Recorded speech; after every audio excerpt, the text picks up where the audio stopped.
Mas o que Paulo está falando aqui em 1 Tessalonicenses 4, de 1 a 3, é que a santificação, isso, a separação, a tornar igual a Deus, no sentido assim de tentar remover o pecado, renovar a mente e revestir-se de Cristo, é o único modo de viver para nós vivermos aqui e agradar a Deus. Quando Cristo nos salvou, nós estávamos num estado lamentável. Paulo fala aos Efésios que nós andávamos em nossos delitos e pecados. Éramos nojentos diante de Deus. Por mais que as pessoas gostassem, valorizassem, o que Paulo fala, eu era príncipe dos príncipes, tal, mas a vida dele, para ganhar, comparado ao que Deus o que ele era, o que ele fez, era esterco. Isto é, fedia diante de Deus. Então, mesmo assim, Deus o salvou por causa de Cristo, não porque o que Paulo era, pelo contrário. Mas na hora que Paulo se converte, ele é considerado justo, ele é justificado, mas agora, até chegar àquilo que nós vamos ser em Cristo, existe uma caminhada. E para se tornar igual ou parecido com Cristo, então é o processo dinâmico, constante da santificação, de abandonar os traços de Adão na nossa vida, aquilo que nós éramos por causa de Adão, e revestir-se do caráter de Cristo. Não é uma coisa exterior, não é simplesmente tirar uma roupa da bandidagem e agora vestir uma roupa agora de ver Deus. Não é uma coisa. A religião judaica era muito exterior. Agora, a nova vida com Cristo é de vida, de poder, de graça, de misericórdia, cada dia tendo a mente de Cristo se parecendo mais com Cristo. Então, a definição aqui da última mensagem é que a santificação é o modo de viver e agradar a Deus. Ela é progressiva, então não é uma hora você toma um chá, agora estou santo. Não, é cada dia mais. Inclusive, no começo, as mudanças são mais fáceis, são aquilo que era mais difícil, que cheirava mais fedido, ela é removida muitas vezes de uma hora para outra. Mas quanto mais nós vamos caminhando, a tarefa fica mais difícil. Porque tem algumas tatuagens, né? tem algumas coisas encravadas na nossa vida que parece que você nunca vai remover. E coisas que talvez só a gente sabe. No começo as pessoas, nossa, como ele mudou de vida, que coisa linda, como Cristo fez uma obra na vida dele. Mas depois você está bem, está servindo a Deus, está legal, todo mundo, nossa, que servo santo esse de Deus. Mas só você sabe que aqueles pecados estão encravados ali, e até você não sabe que algumas coisas até são pecados. Por isso que Davi ele pede a Deus, Deus, sonda-me e veja se há em mim algum caminho mau. Isso é um hábito, alguma coisa está encravada. Porque o próprio Davi está convencido que o pensamento do homem não é o pensamento de Deus. Se Deus não vier e vasculhar, abrir as portas, abrir as gavetas, nós não vamos conhecer aquilo que ainda precisa ser mudado. Por isso que ela é progressiva, ela é imperativa, não é uma escolha, não é uma decisão nossa. Isso é, nós temos que escolher, mas ela é imperativa. Nós temos que obedecer. Tomar uma decisão de agradar ou não a Deus. Então, por ser imperativa, se eu desobedeço, eu estou desagradando a Deus, e aí Deus vai tratar comigo. Se eu obedeço, eu estou agradando a Deus, estou cultuando, glorificando a Deus, e Deus coopera com isso. E ela é agradável. Então, Deus, no Antigo Testamento ele já falava, em alguns momentos o povo aprendeu a sacrificar, aprendeu a cantar, aprendeu a fazer grandes festas de louvor, e Deus fala assim, eu estou cansado disso. Eu espero que alguém se levante, ele está pensando até num rei inimigo, que venha e tire vocês daqui e tranque a porta do templo para que vocês não cultuem mais bem. Por quê? Se o próprio Deus estabeleceu aqueles cultos. É porque as ações externas não combinavam com o que estava no coração deles. Eles até o povo estava até convencido que estava tudo bem. E Deus falou assim, olha, para um pouquinho, olha como que é a vida de vocês. Então, era a questão do orgulho, era a questão de imoralidade, mas tudo nos trinques, tudo de enganação. E quando Jesus veio, Jesus encontrou a nação desse jeito. E os líderes foram chamados por Jesus como atores de teatro. Vocês representam, mas o coração de vocês está longe de mim. E Deus chega a falar nos profetas que, quando o povo se reunia para cultuar, Deus fala assim, eu sofro o culto de vocês. Já pensou? Né? Deus sofria quando o povo se reunia para fazer aquelas grandes celebrações. Então, a santificação é algo muito sério. Como o atributo de ser santo, o atributo de Deus de ser santo, que 3 vezes é mencionado, santo, santo, santo, ele qualifica todos os outros atributos, a nossa história, a nossa progressão em santificação vai classificar, vai categorizar, vai qualificar tudo o que fazemos. Se estamos na luta, estamos caminhando e servimos a Deus, então significa que Deus está aceitando aquilo. Agora, se não queremos caminhar, e vivemos uma vida assim de fachada, isso se torna algo nojento para Deus. E o duro é que Deus conhece o nosso coração mais do que a gente. Então, a mensagem da semana passada ela tratou disso, né? E a continuação é uma forma de Paulo tratar de um problema maior.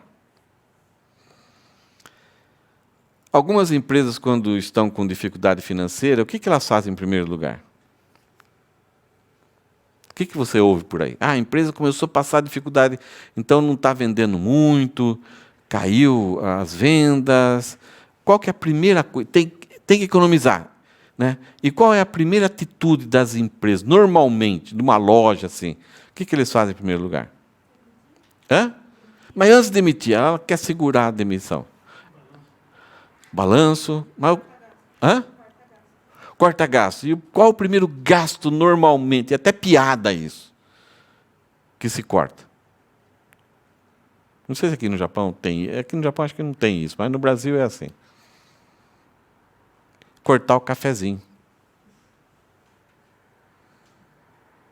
Então aí os próprios funcionários vão começar a trabalhar com mau humor, tá pegando no prazer dele, do cafezinho. Muitas vezes um cafezinho é baratinho. Mas as empresas acham que, e nós também, que se cortarmos alguma coisa pequenininha, então vai resolver tudo. O conceito de uma pessoa inteligente, sábia, um administrador de empresa, é verificar o problema maior. Quando você tenta atacar um problema maior, as outras coisas são resolvidas. E tem coisas pequenas que nem precisam ser resolvidas, só adaptadas. Quando Paulo escreve esse texto aqui, de 1 Tessalonicenses, ele está escrevendo segundo a perspectiva dos gregos. Quando ele vai... É um problema que ele tem que enfrentar por causa dos gregos. Quando ele vai escrever 1 Romanos capítulo 1, ele vai atacar o problema segundo os problemas derivados dos romanos, dos gentios. Olha só, qual que é o contexto da época? Como já vimos em toda a Bíblia, há vários problemas de uma cultura, de uma sociedade imoral. E na época que Paulo escreveu, havia muita influência dos gregos, que depois foram continuadas na cultura romana. 2 impérios que mandavam no mundo e estabeleciam uma cultura, costumes, que era a devassidão. Eu vou... a Lígia colocou aqui. Na época aí da cultura grego-romana, na época de Paulo, a vida sexual era sem lei. Algo que era bom foi dado por Deus, foi a união de um homem e mulher, ele reflete a pessoa de Deus. Então, quando a gente pensa em vida sexual, a gente pensa em alguma coisa negativa. Até existe parte do cristianismo que acha que a vida sexual é só para produzir filho, não pode dar prazer, não pode, e o sexo só pode acontecer quando for gerar um filho. Não é isso que a gente vê na Bíblia. Nós vemos um livro, Cantares de Salomão, Salomão cantando para sua amada, ali simbolismos maravilhosos, coisa muito bonita. Então, para Deus, a área sexual, a área física, é algo abençoado. Só que por causa do pecado, foi tudo deturpado. Então, na época, lá nos gregos e romanos, na época de Paulo, a vida sexual era sem lei, sem vergonha ou pudor.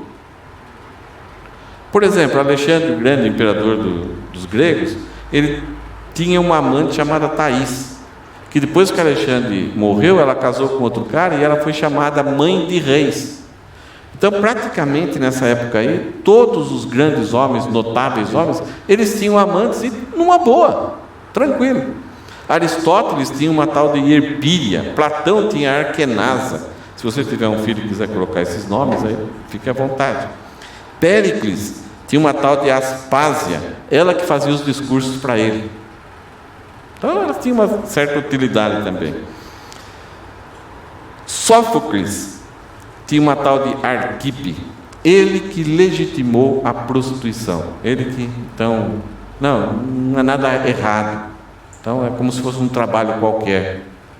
Aí, Solon, ele organizou a prostituição, tudo organizadinho, e com os lucros da prostituição, que ele acabou cobrando impostos, ele construiu templos com recursos dessa prostituição. Então a idolatria sempre esteve acompanhada da imoralidade, da devassidão. Calígula, não sei se você já ouviu falar sobre esse camarada. Se tem um cara devasso no Império Romano, é esse tal de Calígula.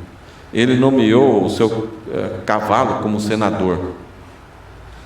Calígula vivia em incesto com a sua própria irmã Brusília, também com o nome desse, né? Nero tinha relações com sua própria mãe, Agripina, e ele assassinou ela. Então você vê o nível como que era a alta sociedade, a alta classe. E se a alta sociedade está corrompida, está em devassidão, isso comunica para baixo. Tem países que, quando os líderes são corruptos, não deturpam a lei, usam a lei em si próprio, o que vai acontecer com o povo? O povo vai ser certinho? É refletido. Então, viver naquela época era estar debaixo ou dentro de uma sociedade onde não se tinha vergonha, não se tinha pudor, e a imoralidade era grande demais. Aí algumas pessoas escreveram sobre aquela época. Demóstenes escreveu o seguinte, que os gregos tinham prostitutas para o prazer, concubinas para necessidades diárias e esposas para criar filhos. Sêneca escreveu, as mulheres se casam para divorciar e se divorciam para casar. Quer dizer, era esporte, não havia uma razão, uma necessidade, não precisava ter uma violência no lar ou uma traição para não, vamos se divorciar, vamos, acabou, fácil. A inocência, Sêneca escreveu, a inocência não é rara, ela é inexistente em Roma. Não havia inocência nas pessoas, no sentido assim de pessoas puras, né? Era uma coisa já desde pequeno, o rapaz, uma jovem já estava envolvida com a imoralidade. Até o ponto que Gibon, olha o nome desse cara, escreveu, dos 15 imperadores, só Cláudio não era homossexual. Imperadores. Alexandre também tinha o seu amiguinho, era o Filéu, o rapaz, que para onde ele ia, ele não levava as esposas para a guerra, mas esse rapaz ia lá, era o amante de Alexandre. Mas a sua própria esposa, ele não era homossexual, mas a esposa dele era prostituta do imperador. E tudo consentido. E o texto, então, hoje, que Paulo vai escrever por causa disso, porque a igreja de Tessalônica foi um grupo de pessoas que Paulo evangelizou, que está numa cidade importante do império e que está envolvida com isso, está na presença disso. E o evangelho, ele é contracultural. Ele é tolerante no sentido assim de tolerar a pessoa para ouvir a palavra de Deus, mas quando ela ouve, ela é justificada, ela é salva, e agora ela tem que caminhar para um processo de santificação, para abandonar aquilo que não agrada a Deus. Então, o que nós vamos ver nesse texto de Paulo hoje é que o chamado de Deus e o castigo de Deus devem nos impulsionar para a santificação. Quando a gente fala assim, nós temos que nos santificar, nós temos que buscar a santificação, as perguntas que surgem, por quê? Para quê? Qual é a vantagem? O que eu vou perder com isso? Eu não vou curtir a vida. O Evangelho, tanto naquela época, como agora, e principalmente para os nossos filhos, quando a gente começa a falar de Deus para eles, parece que a gente está trazendo para eles uma mensagem que estraga a vida deles, vai tornar a vida deles triste, aborrecida.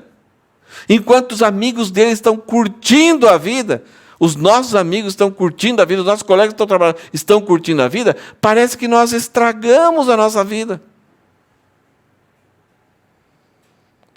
Então, Paulo vai não somente dar a ideia que a santificação é um modo de viver e agradar a Deus, ele vai dar algumas razões, e em resumo, é o chamado de Deus. Para que nós somos chamados? Deus nos chamou para algo. Nós vimos no versículo 3 que Deus nos chamou para a santificação. Ok, mas você fala, mas não estou nem aí com Deus, Ele me chamou, não pedi. Ok, mas você foi salvo. Então aí existe uma coisa positiva, eu fui chamado, eu sou o que hoje com Deus? E aí tem uma coisa ameaçadora. O castigo de Deus também deve nos impulsionar para a santificação. Se eu caminhar desse jeito e no final não tem nenhuma consequência, ou durante não tem nenhuma consequência, eu escolho se eu quiser. Mas quando eu descubro que existe uma possibilidade de castigo, opa! Eu vou esconder. É possível? Não. Então, esse texto nos ajuda muito, a escolher o caminho da vida e não o caminho da morte, no sentido assim de não seremos salvos. Se aquela pessoa foi genuinamente salva, ela já está no caminho da vida, mas durante essa trajetória até sermos consumados a nossa salvação, nós podemos ter tragédias. Viver uma vida sem ser abundante, sem só sofrimento. É o conselho de Deus. Uma vida quando não tem santidade é triste, com consequências tristes. Você deixa de ter uma vida abundante. E é o que Deus quer para nós. Vamos então caminhar no texto? Olha o que Paulo fala no versículo 3 da semana passada. Pois a vontade de Deus é a santificação de vocês. Que crise, como nós falamos no domingo passado, a maior parte dos crentes vivem. Qual é a vontade de Deus para mim? Qual é o propósito de Deus para a minha vida? O que será que Deus quer de mim? Então nós queremos assim, até usamos aqueles versículos de caixinha de promessas. Deixa eu ver qual a vontade de Deus para a minha vida. Leio livros para saber a vontade de Deus. Será que eu estou no centro da vontade de Deus? E aqui está claro, tem uma coisa que a gente não consegue entender aqui. Pois a vontade de Deus é o quê? A santificação. Não está escondido isso? Não. Então, se a gente quer saber a vontade de Deus, é a santificação. Quanto mais parecermos com Cristo, nós vamos entender os caminhos de Deus, as portas abertas, se elas têm a ver com Deus ou não. Quando não buscamos a santificação e queremos até servir a Deus, ou queremos ir de encontro com a Deus, nós ficamos perdidos, cegos. Somente a santificação bota luz na nossa frente. E aí Paulo então começa com o problema mais grave. Você lembra aquela ideia? Ele não começa com um cafezinho, ele começa batendo lá em cima. Se você resolver isso, muita coisa vai ser resolvida. Automaticamente, sem esforço. E ele fala assim, que se abstenham da imoralidade sexual. A palavra aqui, imoralidade sexual, é uma só palavra, que é a ideia da porneia. É interessante que acho que a gente já conhece um pouquinho essa palavra, meio a ideia de pornografia. Porneia é a devassidão. É relação entre pai e filha, filho e mãe, com animais, homossexualismo. É tudo aquilo que é quando a pessoa... e geralmente ela começa assim, quebrando algumas barreiras, pensando que aquilo vai satisfazer. E daí, aqui Romanos fala que quando a pessoa faz isso, muda sua mente, não busca fazer a coisa que é normal, natural, ela sempre vai quebrando as portas que impedem com que ela comete pecados. Então ela quebra e Deus entrega a eles. Então vai. Então o próprio castigo do pecado deles é o próprio pecado. É interessante, o pecado é o castigo do nosso pecado. Então as portas são abertas, daí eles não se contentam, porque isso não traz contentamento, isso só traz problemas. Então eles querem avançar um pouco mais, quebra-se as portas. Então Deus falou, tá bom, eu estou impedindo você de sofrer as consequências do pecado, mas você não quer? Então vai. Em Romanos capítulo 1, 3 vezes acontece isso. Por isso Deus entregou as paixões da sua carne. Por isso Deus os entregou. Por isso Deus os entregou. E há uma condenação não somente para eles que praticam essas coisas, mas também para aqueles que consentem ou aprovam, que divulgam, que promovem. E nós vemos na nossa sociedade, né? Tudo começa com uma devassidão, sem regra, sem pudor, sem vergonha. Então, entre um homem e uma mulher, relacionamentos começam aí, mas aí não satisfaz, sem regra nenhuma, sem vergonha, sem pudor, e aí avança até um ponto que daqui a pouco muda as relações entre homem e homem, mulher e mulher, e daí vai para animais ou coisas, as bizarrices que nós temos. E Paulo fala assim, que vocês, sabem, se cuidem com isso, não vão para lá, se abstenham da imoralidade sexual. E que, não somente o negativo, mas Paulo fala, e que cada um de vocês saiba controlar o seu próprio corpo em santificação e honra. Em outras palavras, Paulo está falando, não existe honra nenhuma na imoralidade. Só existe desonra. E o maior engano é que o ser humano acha que é a época da minha vida. Então, eu 17 aos 25 anos, eu vou enfiar o pé na jaca. Eu vou afundar. Daí, depois de um tempo, depois que eu curti, eu paro e volta e se torna tudo de novo. Engano. As consequências vão seguir a vida toda. E essa ideia de que eu tenho controle e depois eu faço tudo de novo, não faz. Não tem jeito mais. Talvez a pessoa, se arrepender genuinamente, conhecendo a verdade, ela voltando para Deus, ela volta.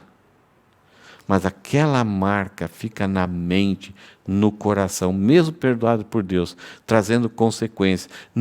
Nunca mais vai conseguir ter aquela, enquanto aqui na terra, enquanto somente depois na eternidade então os pecados vão ser, nós teremos uma nova natureza que não vai ser mais afetada, mas para sempre.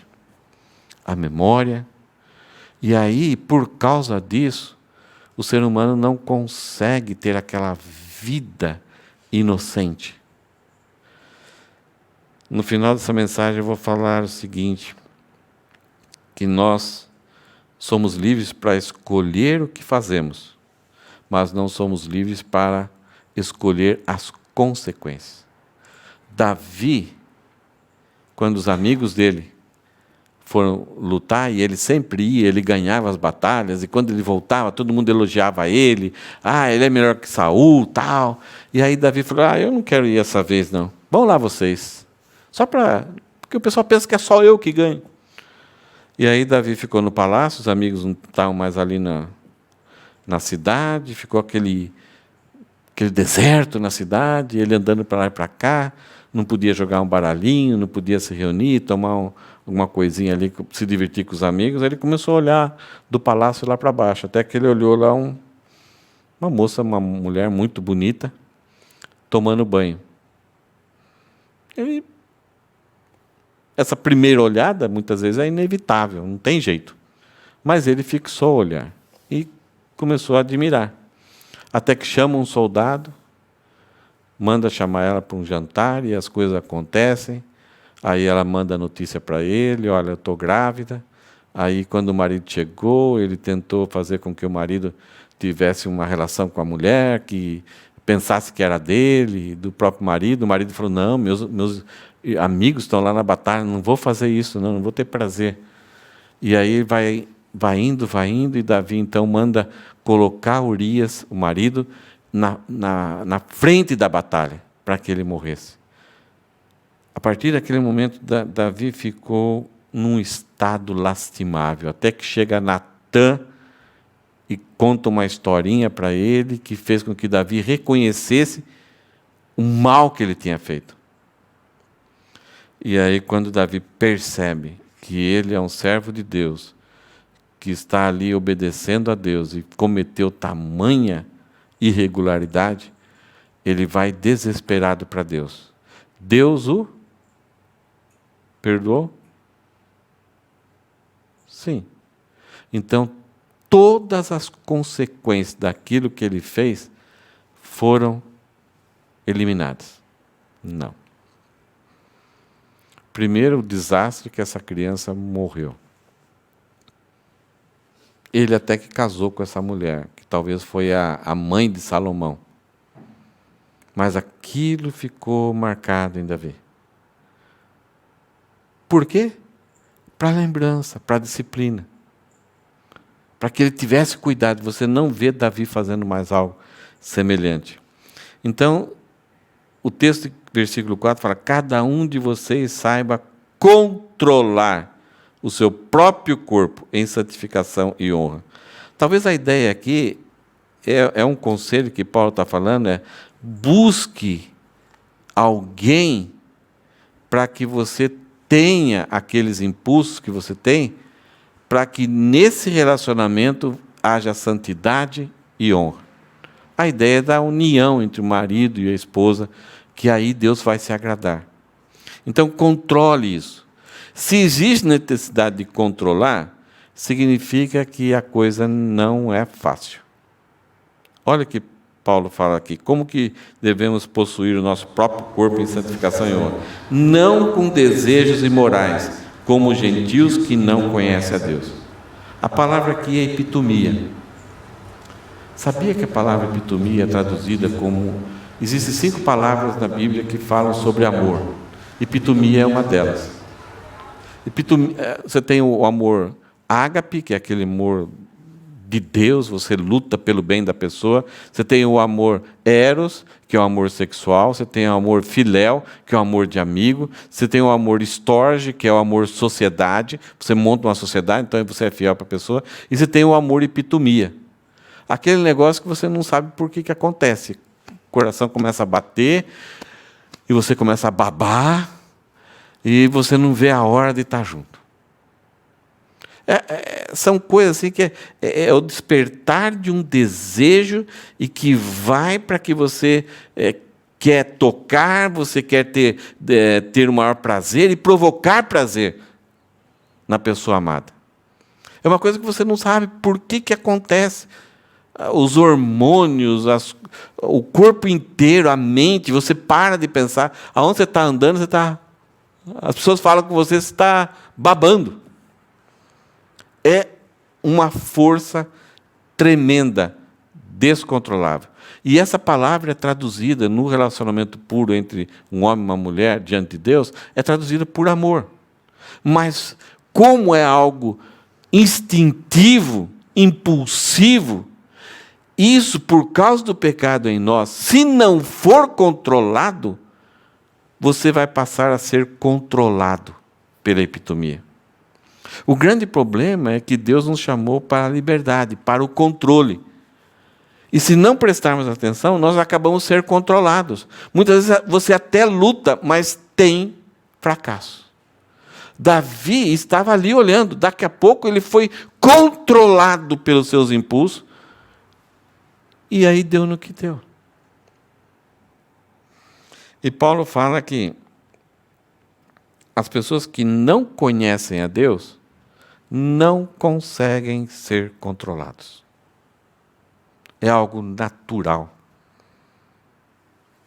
É interessante que Salomão, quando ele está apaixonado pela Sulamita, lá em Cantares, ele e ela falam a mesma coisa. Ele fala assim, eles dão conselhos para os jovens, porque eles estão lutando com isso. Eles falam assim, não desperte o amor até que esse o queira. Isto é, deixa trancado, deixa preso. Se você abrir o cadeado da cela, você não vai segurar mais, você não vai ter controle. Então, em primeiro lugar, Paulo fala que vencer a imoralidade é lutar contra os impulsos naturais dados por Deus, contaminados pelo pecado. É sério. Se eu não estabelecer estratégias, se eu não organizar, se eu não evitar várias coisas na minha vida, eu não seguro o bicho. O que Jó falou a respeito disso? Ele falou o seguinte, eu fiz uma aliança com os meus olhos para não contemplar uma donzela. É um legalismo? Não. Ele sabia quem... Olha quem Jó está falando isso. Um homem que agradava a Deus. Ele falou, eu fiz uma aliança, um acordo aqui com os meus olhos para não contemplar uma donzela. Uma jovenzinha, safeira, né? Aquela, toda saidinha, que é inocente ali, que está assim, aquela idade entre adolescente e jovem, que é meio bobinha, e isso atrai os homens. Então, o primeiro olhar não tem problema. O duro é o segundo olhar. E principalmente na hora que está indo. Então, Jó, sabendo da sua situação, ele falou assim, eu fiz um pacto, eu fiz uma aliança com os meus olhos para não contemplar uma donzela. A ideia não é que ele vai andar de olhos fechados, ele não vai ver as moças. Sim, é aquele contemplar de ficar ali, olhando dos pés à cabeça, né? Olhando todos os detalhes, todas as curvas, imaginando, começando a imaginar coisas. Porque a coisa é brava, não é fácil, não. Então, em primeiro lugar, Paulo fala que a santidade, a santificação nossa, ela começa pelo controle dos nossos impulsos. Nós temos que amarrar o bicho, amarrar o leão. Segundo lugar, ele fala assim que, nesse processo, nós temos que ter pureza nos nossos relacionamentos. Veja que ele fala que nesta matéria, isto é, sobre esse assunto de porneia, de imoralidade, ninguém ofenda nem defraude o seu irmão. Isto é, ninguém tire vantagem. Isto é, se é uma pessoa que você criou uma amizade, se você ajudou e ela está frágil, o homem ele é muito malandro, né? Quando a pessoa está frágil, ele vai lá e tenta tirar vantagem. Ele começa com alguns elogios, ele é o psicopata, ele sabe aonde ele quer chegar, mas ele começa com uma conversinha muito boa. Então a ideia é ofenda, nem defraude. Defraudar é tirar vantagem de algumas situações para ter um lucro pessoal. Não importa o prejuízo que você vai causar para a pessoa, para os parentes, para os amigos, para outras pessoas. O que importa, quando não há pureza no relacionamento, o que importa é a vantagem, o lucro, a satisfação que eu vou ter, e não importando os desastres, né? Quais as razões? Por que então nós devemos buscar a santidade, temos que ter controle dos nossos impulsos ou ter pureza nos relacionamentos? Qual é as razões? O que nos impulsiona, o que nos motiva? É o que Paulo vai fazer nos versículos seguintes. Então ele vai sempre começar a frase com pois, portanto, porque. Então ninguém defraude e ninguém ofende. Por quê? Por que eu tenho? Por que eu tenho que fazer isso? Então, em primeiro lugar, ele vai falar, olha, Deus é intransigente. O que é algo intransigente?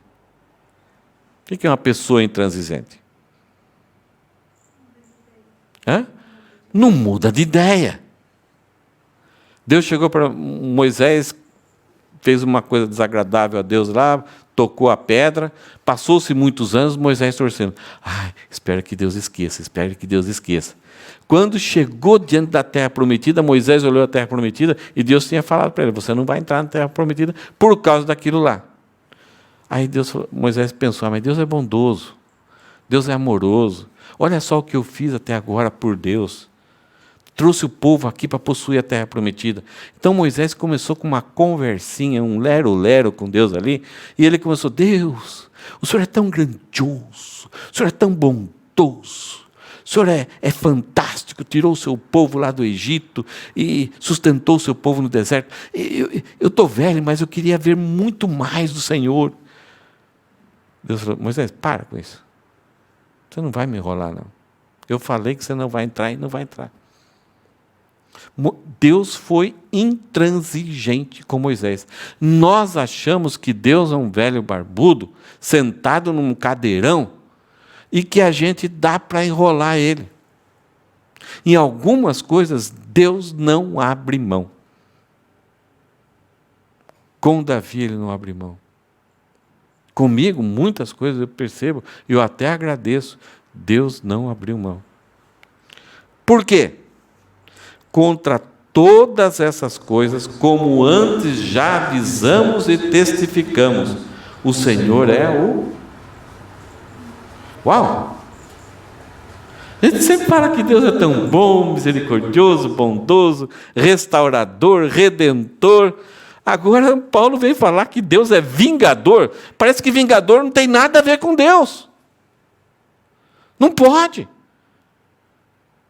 O Deus que a gente ouve falar, não tem, que vingador é aquela pessoa que vai exigir prestação de contas, que vai punir por causa...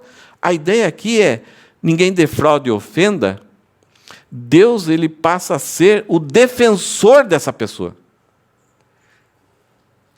E se torna o punidor, o castigador de quem cometeu aquela ofensa. Gente, uma das coisas que a gente está falando, esse texto aqui não é para incrédulos. Não é para descrentes. Esse texto aqui, Paulo está falando de igreja, salvos. Irmãos. Ele fala, né? Olha, contra todas estas coisas, como antes já avisamos e demos testemunho, mostramos exemplos, que Paulo está falando, esse assunto não é novo para vocês, eu já falei sobre isso, e eu dei exemplo sobre isso, eu avisei e dei exemplo, era pregar a palavra de Deus, desde Adão até a época de Jesus. E ele fala, Deus é o vingador, Deus defende aqueles que foram prejudicados. E ele é vingador por causa da sua santidade, como ele foi com Moisés. É um testemunho que Paulo deu, né? Se nessa área que desonra a Deus, não mostra a glória de Deus, corrompe a visão que os homens têm de Deus, porque a união amorosa, pura, entre um homem e mulher, é o que mais revela quem Deus é. Qual que é a primeira revelação de quem Deus é? A palavra dele. Qual que é a segunda? A união entre um homem e uma mulher. Qual é a terceira? Ou pode ser a segunda também. É a natureza. A natureza revela quem Deus é.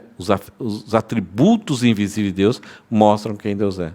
Então, algo que é tão importante no processo de revelação de quem Deus é o que mais vai ser atacado pelo pecado.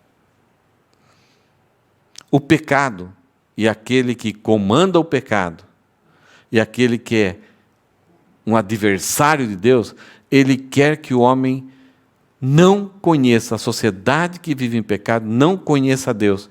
Então, aquilo que é mais legal, mais prazeroso e mais gostoso para o homem, que é a união, que é a vida matrimonial, os prazeres dessa vida, além de trazer benefício para o homem e para a mulher, e revela quem Deus é, gente, a lógica vai ser mais atacada. E se é atacada, quem entra nessa dimensão de prejudicar isso, Deus vai ser vingador. Em alguns momentos, na história dessas pessoas. Mas, pelo menos, a gente tem certeza que um dia Deus vai vingar isso. Versículo 7. A primeira razão do que a gente deve buscar a santidade é que Deus é intransigente, Deus não muda de opinião. Ele não vai jogar para debaixo do pano. Segundo, é que Deus nos chamou para a santidade. Veja o versículo 7. Pois, é a segunda razão, Deus não nos chamou para a impureza, e sim para a santificação. Nós temos um chamado de Deus, um alerta, um comissionamento. Venham e sejam santos. Isso que a gente viu na semana passada, várias vezes, Deus falando, sede santos, porque eu... Isso é um imperativo, é um convite. Então, nós temos a intransigência de Deus com a imoralidade, nós temos o chamado de Deus para a santidade. Isto é, nós somos alguém com um propósito, com um destino, com um objetivo na vida. Quer descobrir a vontade de Deus? Essa é a vontade de Deus. Você tem um chamado. Versículo 8. Uma consequência. Esse versículo é assustador. Se a intransigência de Deus não nos estimula a buscar a santidade, e se o chamado de Deus não nos estimula, não nos impulsiona para buscarmos santidade, talvez a consequência talvez nos estimule. Olha o que esse texto fala. Portanto, quem rejeita estas coisas, porque a gente tem muita racionalização. Uma pessoa que ouve isso, que sabe disso, não é bem assim, Deus estraga prazeres, esse Deus aí está antiquado, isso daí era lá no passado, agora não. Eu não sei como você tem contato com a internet, com o que está sendo ensinado nas escolas, qual o comentário das pessoas, o que você vê, talvez em alguma publicação nas mídias sociais, naqueles stand-ups, nos influencers. Se um dia você tiver coragem, pare um pouquinho e veja o que esse pessoal está ensinando, estimulando, quanto à santidade. Já, antigamente, algumas coisas, eles eram assim...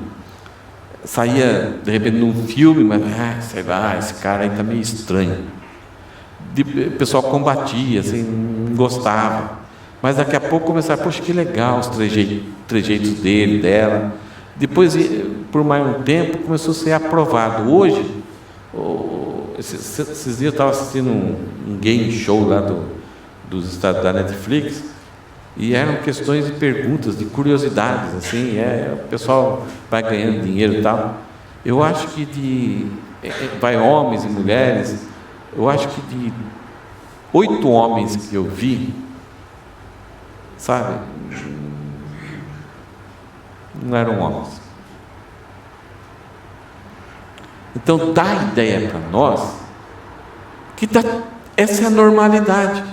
Quando você vê uma novela, faz tempo que nem olho, vejo comentários assim, mas há 10 anos atrás tinha mais pessoal do outro lado do que do lado de cá. E aí há muito tempo atrás surgiu o beijo gay numa novela e causou alvoroço. Hoje. Então eles falam que as novelas, os filmes, eles retratam o que a sociedade é. Não. Eles não retratam. Eles influenciam. Vão batendo, até que a sociedade aceite. tenta, aqui no Japão acho que a gente não tem tanto, mas tenta levantar lá no Brasil, ou até na mídia social, que você não concorda com alguma coisa. Você vai ver o que acontece. E o problema, versículo 8, que Paulo fala, que existe uma consequência. Quem rejeita essas coisas, não rejeita uma pessoa. O fato de a gente estar falando, olha, Deus não ama isso, Deus não aceita isso, Deus é intransigente, Ele tem um chamado para a santificação. Ah, eu não concordo com você. Não é comigo, o problema não é comigo. Não é com o Fabiano, não é com a Aline, não é com o Silvio, não é com a Érica, não é com a Mila. O problema não é com a gente. O problema não é com Paulo. Várias pessoas veem, Paulo ele era um judeu meio machista, patriarcal, essas linguagens que eles usam, né? O problema não é com pessoas. Pessoas defendem ideias, mas as ideias têm que ser separadas em valores absolutos. E o problema não é com a gente, não é com a igreja. O problema é com quem? O que ele fala? Quem rejeita essas coisas não rejeita uma pessoa, um ser humano, mas rejeita a Deus, que também dá a capacidade, o poder para você lutar e progredir em santidade, para você controlar os seus impulsos. Então, Paulo está falando com crentes, e ele fala assim: Deus sabe da sua fraqueza, Deus sabe do poder dos seus impulsos, Ele deu o Espírito Santo para você, Ele pede para que você controle os seus impulsos, Ele é intransigente, e você é a habitação do Espírito Santo, e tudo que você faz e vai buscar como ação, está ali junto com a presença do Espírito Santo. Quando olho o chamado de Deus, ou olho a intransigência de Deus, e rejeito essas coisas, estou rejeitando quem? Estou rejeitando Deus. E Deus no seu trono, sentado lá, Ele vai começar a chorar. Ai, me rejeitou. Até Samuel, a nação de Israel era regida por juízes, por profetas. Samuel era um dos profetas. Daqui a pouco o povo, por causa do sacerdote Eli, que os seus filhos estavam na imoralidade, o povo não aguentou mais aquilo, falou, não, a gente paga para esses caras aí, olha só o que eles estão fazendo, não queremos ele, queremos ser iguais às outras nações. E mandaram o recado para Samuel, isto é, Samuel, para, nós não queremos mais ser governado, orientado, fortalecido pelas suas palavras, pelas suas mensagens. Nós queremos um rei, queremos ser iguais às outras nações. Samuel ficou tão mal, porque era uma rejeição da sua pessoa, do seu ministério, das suas palavras, das suas mensagens, da sua liderança. E ele ficou muito chateado. Imagine, você ser rejeitado. Ninguém gosta de ser rejeitado. Dando duro, tanto tempo ali empenhado, e agora eles querem um rei, igual às outras nações. Samuel, então, voltou-se para Deus e apresentou a situação. Ó Deus. E aí Deus falou, Samuel, fica frio. Eles não rejeitaram você. Eles me rejeitaram. Eles me rejeitaram. Eles queriam o quê? O que eles queriam? O povo queria? Um rei. O que Deus deu para eles? Um rei. Nesse processo, o que Deus fez? Rejeitou eles. Vocês vão ser guiados pelo rei, não mais por mim. Vocês pagarão caro para ele, pagarão impostos. Vocês estarão debaixo da mão vingativa, caprichosa desse rei. E foi um rei tenebroso na nação de Israel. A nação de Israel pagou caro pelo reinado de Davi, de Saul. Até que, de repente, lá, depois de 40 anos, Deus deu um coração segundo o seu coração. Algumas vezes, ser rejeitado por Deus é receber aquilo que a gente quer. E aí a gente fala, oh, Deus tem me abençoado. Porque Ele tem dado aquilo que o meu coração quer. Tem dado tudo certo. Minha vida está do jeito que eu quero, que eu gosto. É uma vida, muitas vezes, sem abundância, sem comunhão. Chegou um ponto na vida de Saul que Davi tinha que tocar flauta para ele, porque ele estava como se estivesse esclerosado. Todas essas palavras de transtorno obsessivo compulsivo. Ele estava maluco, o cara estava dentro dele, ele não conseguia ter harmonia mais com ele mesmo.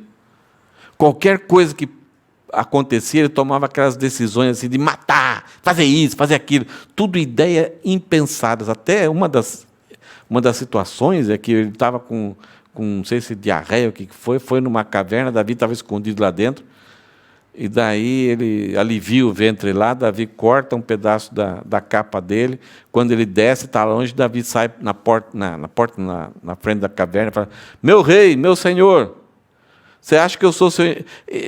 Saul estava perseguindo tanto Davi que ele ficou fissurado, ele queria matar Davi de todo jeito. Não aguentava o sucesso de outra pessoa.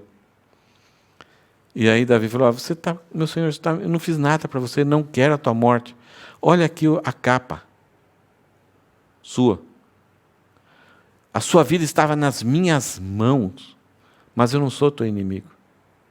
E aí quando Saul olhou a capa, e aí ele concluiu, poxa, eu estava aliviando o vento, Davi estava lá, ele podia me matar numa situação terrível. Então, uma pessoa que é rejeitada por Deus, não tem senso de perigo, não tem sabedoria, ele perde toda a razoabilidade, ele vive a vida tudo maluquice, cheio de mentira, enganando e sendo enganado por ele mesmo.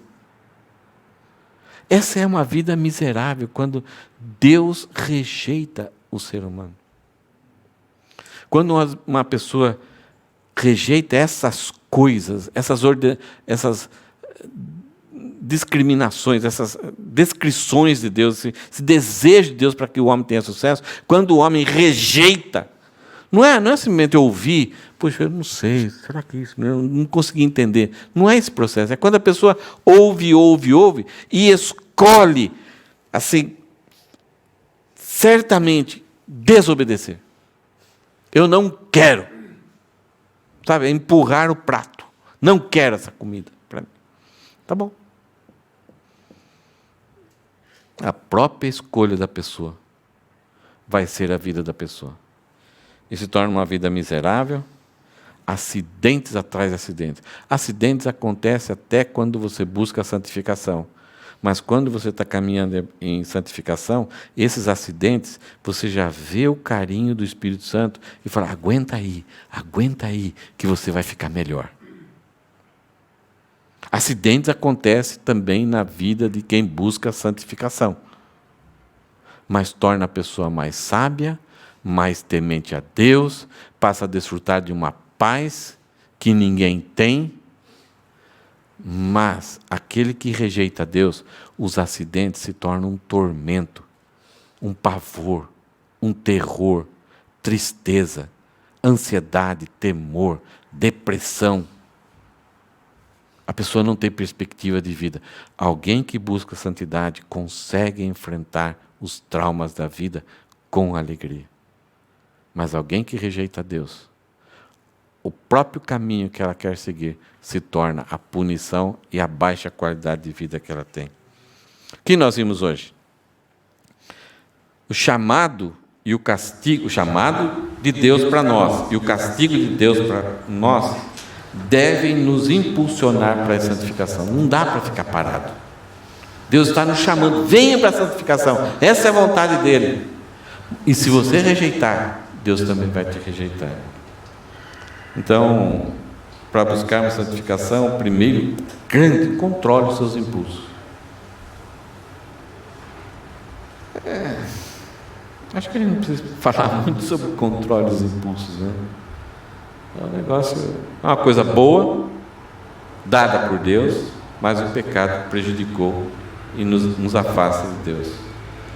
Traz vergonha, desonra, mas aquele que controla os impulsos tem prazer, honra, alegria, paz.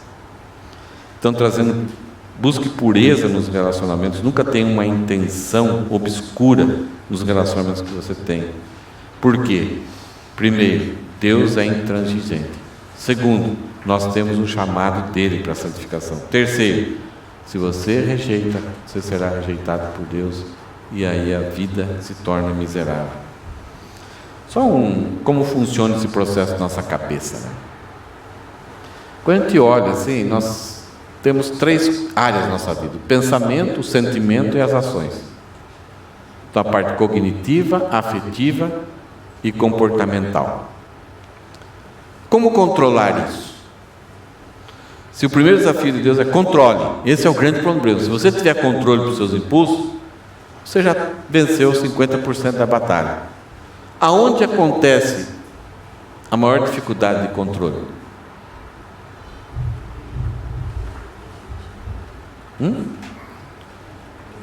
O pensamento.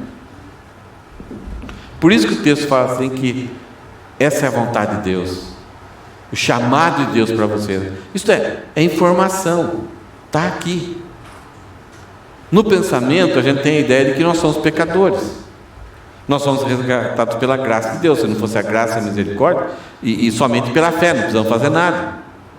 Então são coisas do pensamento. Eu tenho que entender isso. Eu tenho que entender que eu sou miserável, pecador, que eu tenho impulsos que precisam ser controlados. Então, se a batalha está no pensamento, o que eu vou alimentar aqui? Que informações? O que eu vou ver no computador? Que informações eu vou colocar na minha cabeça? Coisas a respeito de Deus ou coisas que as pessoas estão curtindo e valorizando? Então, se eu controlo aquilo que Jó falou, fiz um pacto com os meus olhos para não olhar, começou no pensamento dele, eu tenho uma decisão. Aí, se eu coloco coisas que não são de santificação, elas vão afetar o meu sentimento, a minha inclinação. Eu vou querer ter, eu quero. É interessante que a indústria pornográfica é a que mais, ela tem uma renda maior que a renda da Coca-Cola. São super baratos os filmes deles, mas eles não precisam ficar promovendo a pornografia. A clientela vai atrás, a clientela procura. E depois que você abre essa porta, para você fechar essa porta, é impossível. Antes, a pornografia, quando era papel, era só os homens, garotos lá pelos 16, 17 anos, que viam aquelas revistinhas assim. Depois começou os filmes, os videozinhos curtos, depois começou os filmes. E agora com a internet, então, né, a coisa tomou uma proporção muito grande. E aí, dos homens, passou as mulheres a ficarem viciadas em pornografia. E há mais ou menos 15 anos atrás, lá numa igreja que eu estava no Brasil, tinha um rapaz, eu era membro da igreja, um dos líderes da igreja, e tinha um rapaz que ia cuidar dos adolescentes. Um dia ele compartilhou comigo que uma família veio desesperado para a casa dele, para encontrar com ele, pedindo conselhos, que uma filhinha de 11 anos estava viciada em pornografia. E a vida dela toda destruída. Os sentimentos, a irritabilidade, sem foco na escola, está tudo bagunçado, sem respeito, sem propósito, sem vontade, sem alegria. Já estava uma vida destruída. E a gente acha que nós temos controle. Então, é só um pouquinho, na hora que quiser eu paro. É mais viciante que crack. Para parar, para acessar, é um negócio sério. O pensamento, então, daquilo que eu tenho, eu vou produzir sentimentos, desejos, eu quero. E aí, se não tem controle aqui, vai ter controle no sentimento? Não. Então, acordou, está pensando, está dormindo, está sonhando, está pensando.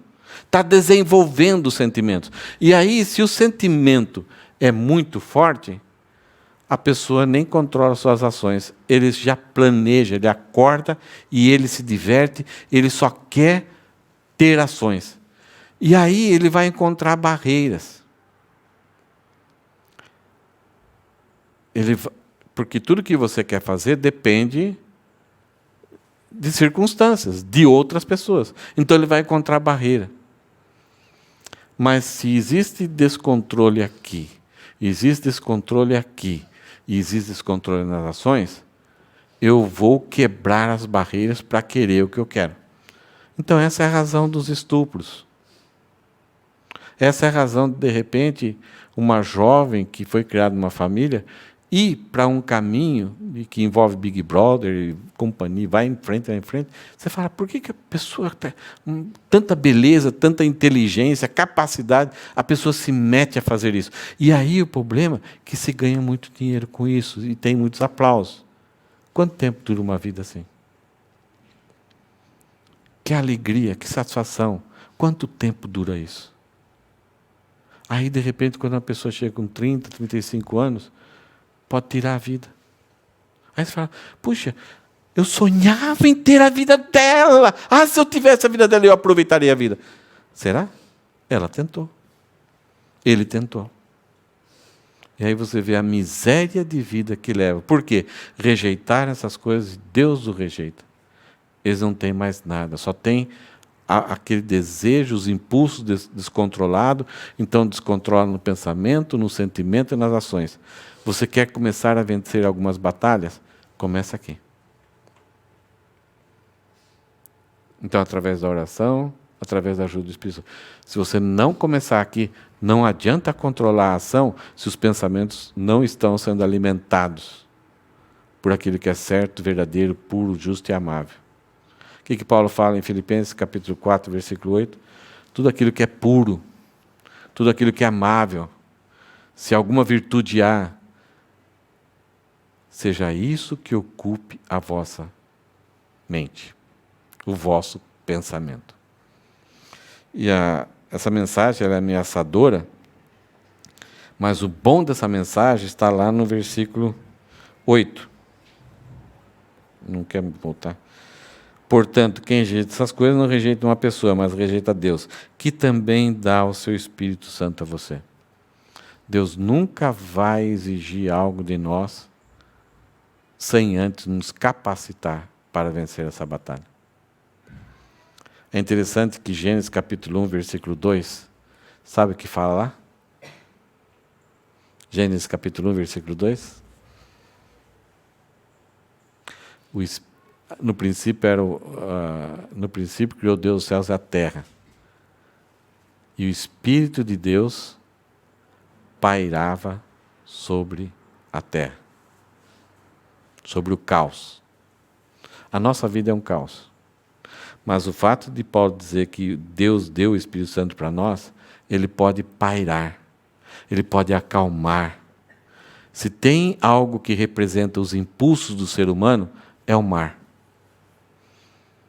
Quando o mar está em tempestade, descontrolado, ninguém segura. Ninguém segura. É uma força descomunal. Ninguém vence. Navios grandes não vencem.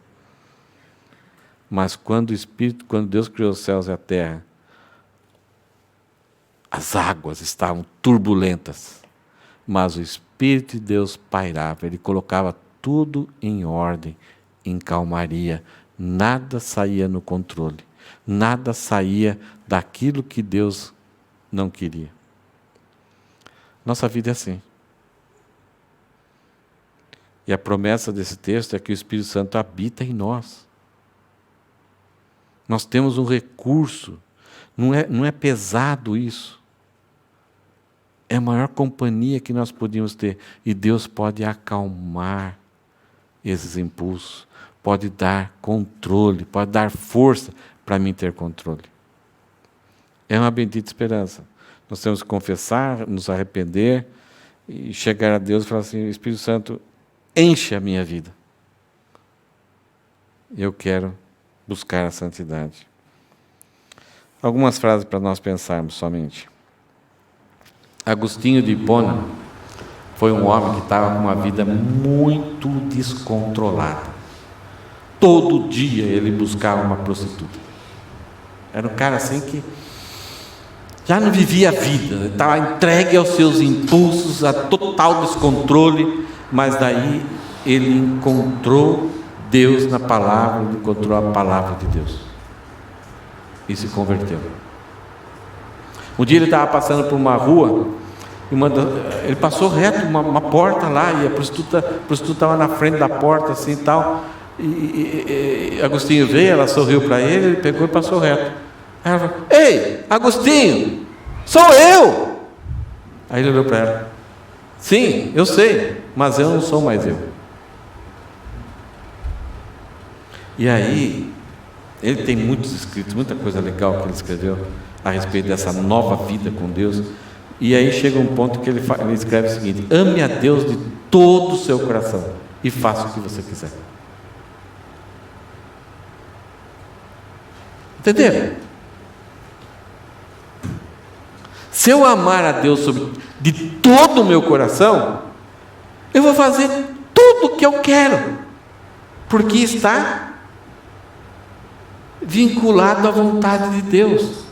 Vai estar sendo, o que eu fizer vai glorificar a Deus. Então, o que quer dizer isso? É liberdade.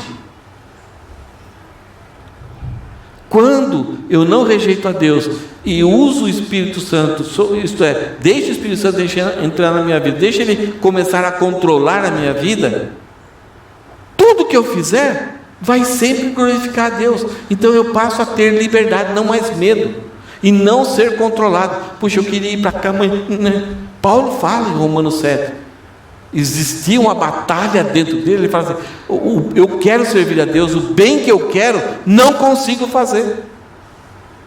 Eu tento, mas existe uma regra, uma lei, que no dia 1º de janeiro eu tenho várias resoluções, mas daqui a pouco eu não estou caindo. E aí ele fala no capítulo 8: graças a Deus que nenhuma condenação há para aqueles que estão em Cristo, aqueles que não andam segundo a carne, mas segundo o Espírito. Agostinho então falou: ame a Deus de todo o seu coração e faça o que você quiser, porque você vai estar livre, você não vai estar controlado. Hoje se fala, principalmente no Brasil, se fala muito sobre liberdade. Em outras palavras, liberdade é ter tudo sob controle. Quando está tudo sob controle, você tem liberdade.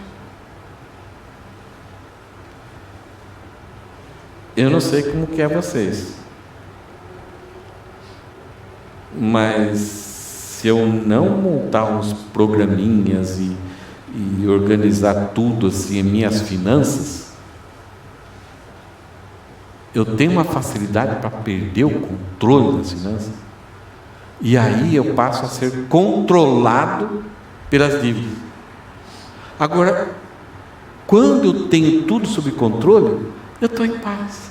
Eu sei que eu não tenho dinheiro, mas não fique imaginando quantas coisas, quanto que eu tenho que pagar, não sei o que lá.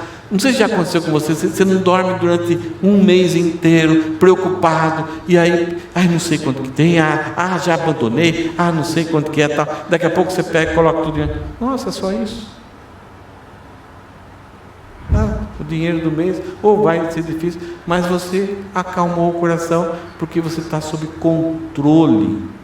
Agora, quando a gente não está, e algumas vezes a tendência é essa, né? Quando a gente se aperta financeiramente, a gente fala: não vou nem pensar porque eu não vou dormir direito, e acaba não dormindo. Agora, quando você sabe, mesmo que a dívida seja grande, bem, como que eu posso resolver daqui? Então você traça um plano. Quando nós não temos controle de finanças, a gente quer continuar gastando. Não quero nem saber. Depois eu vejo. Essa é a mesma ideia. Quando a gente tem controle sobre qualquer área, principalmente nessa área de imoralidade, abandonando a imoralidade, eu passo a ter liberdade. Eu não tenho mais medo, preocupação. Eu passo a ter liberdade. Libertinagem é descontrole total. É isso que as pessoas confundem. As pessoas acham que liberdade é eu fazer o que bem quero. Não, liberdade é quando você tem controle sobre a sua vida. Alguém ali controla, você sabe tudo como está. Libertinagem não. Libertinagem é quando avacalhou geral, chutou o pau da barraca mesmo. E é o que está sendo proclamado. O que eu falei, nós somos livres para escolher as ações, mas não somos livres para escolher as consequências. O Espírito de Deus pairava sobre as águas. O Espírito de Deus está pairando, assim, dominando a minha vida e a sua vida.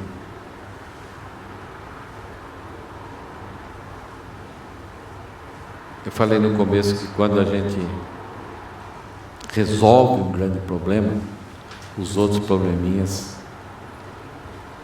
muitas vezes até desaparecem. Eu creio que é isso que Paulo está fazendo aqui. Ele fala, pois a vontade de Deus é a vossa santificação. E ele já começa falando de um assunto complicado, um assunto difícil. É uma luta para todos nós. Significa que se você controlar os impulsos e eu controlar os impulsos, as outras lutas da vida parece que vão embora. Você fala, cadê? Por que eu estou conseguindo algumas coisas? Se você tiver vitória nessa área, uma vida vitoriosa você vai ter. Amém? Não desanima. Vamos para a guerra. É interessante que o homem mais puro que teve sobre a face, além de Jesus, foi Adão, naquela época dele. Ele perdeu essa batalha. Salomão, o homem mais inteligente, perdeu essa batalha. Sansão, o homem mais forte, perdeu essa batalha. Davi, o homem segundo o coração de Deus, perdeu essa batalha. Então nós estamos em boa companhia. Mas eles recuperaram. Eles voltaram atrás. Eles entenderam. E eles servem de exemplo para que a batalha... Então, esses exemplos servem para a gente batalhar, abusar do Espírito Santo e também ter misericórdia daqueles que estão lutando e tentando vencer. Muitas vezes pessoas precisam do nosso apoio, da nossa confrontação, precisam de graça, mas da mesma intransigência que Deus. Nós não podemos nós não podemos mudar a intransigência de Deus, mas podemos ajudar as pessoas a escaparem da vingança de Deus. Amém? Vamos orar?